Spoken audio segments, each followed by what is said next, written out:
Hi everyone, in front of me I've got OnePlus 11 and let me share with you how to clear the browser on this device.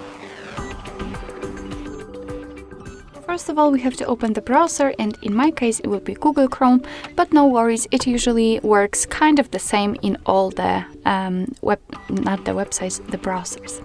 So if you've got the browser opened, then let's tap on the three dots icon in the right upper corner and enter the history.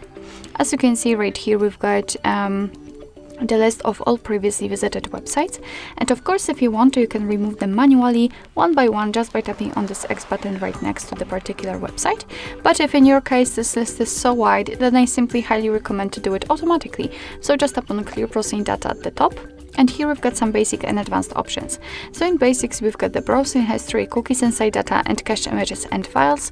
And in advanced, we've got also saved passwords, autofill from data, and site settings. So in order to remove something, just make sure that it is marked, and you can simply tap on clear data. You can change the time range also from last hour to, for example, last 4 weeks. So let's tap on clear data. And as you can see, the history is empty, which simply means that we just successfully closed or removed actually the history. So basically that's all. This is how to clear the browser in your OnePlus 11. Thank you so much for watching. I hope that this video was helpful, and if it was, please hit the subscribe button and leave the thumbs up.